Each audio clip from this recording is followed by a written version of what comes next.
اعوذ باللہ من الشیطان الرجیم بسم اللہ الرحمن الرحیم۔ السلام علیکم بھائیوں اور بہنوں، امید ہے آپ سب لوگ اللہ تعالیٰ کے فضل و کرم سے خیریت سے ہوں گے۔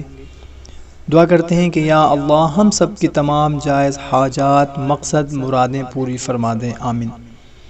بھائیوں اور بہنوں، آج میں آپ لوگوں کو ایک اللہ والے کا بتایا ہوا ایک خاص عمل بتانے لگا ہوں، جو کہ بہت ہی مجرب اسماء الحسنہ کا عمل ہے۔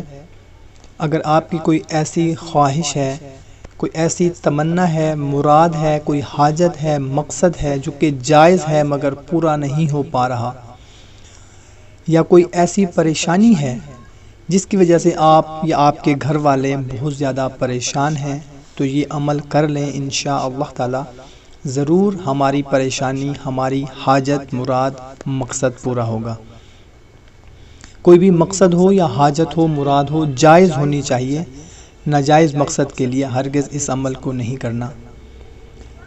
بہت ہی مختصر سا عمل ہے، اس عمل کی اجازت عام ہے، کوئی بھی ہمارا بھائی، ہماری بہن جائز حاجت، مقصد، مراد کے لیے اس عمل کو کر سکتے ہیں۔ عمل بتانے سے پہلے آپ لوگوں سے اتنی گزارش ہے کہ ہم پر 5 وقت کی نماز جو کہ فرض ہے، کسی بھی صورت میں معافی نہیں ہے۔ ہم کوئی بھی عمل کر رہے ہیں یا نہ کریں، مگر 5 وقت کی نماز ہم پر فرض ہے، وہ ہم نے لازمی ادا کرنی ہے، اور حقوق العباد کی پابندی کا بھی خاص خیال رکھنا ہے، ہم نے لازمی کرنی ہے حقوق العباد کی بھی پابندی۔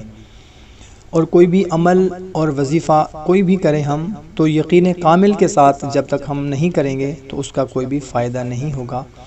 تو جب بھی کوئی عمل کریں، کوئی وظیفہ کریں، اسماء الحسنہ کا ہو یا قرآنی عمل ہو، تو یقین کامل کے ساتھ کیا کریں۔ بہت ہی مختصر سا عمل ہے، کرنا آپ نے یہ ہے کہ رات کو کسی بھی وقت آپ نے نیند سے اٹھنا ہے۔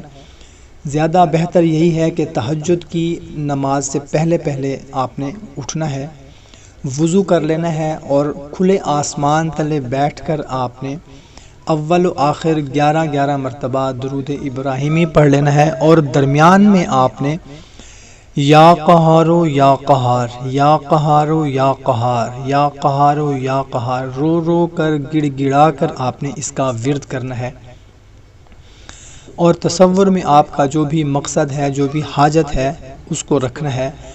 اس کے بعد پھر آپ نے دعا کے لیے ہاتھ اٹھانے ہیں، اور جو بھی آپ کا مقصد ہے، جو بھی آپ کی حاجت ہے، وہ اللہ سے مانگ لینی ہے۔ انشاءاللہ تعالی ضرور ہمارا مقصد، ہماری پریشانی دور ہوگی۔ کوشش کیا کریں کہ اچھی بات کو شیئر ضرور کیا کریں، کیونکہ اچھی بات کو شیئر کرنا صدقہ جاریہ ہے۔ تو ہمیں اجازت، ملتے ہیں ایک نئی ویڈیو میں۔ اللہ حافظ۔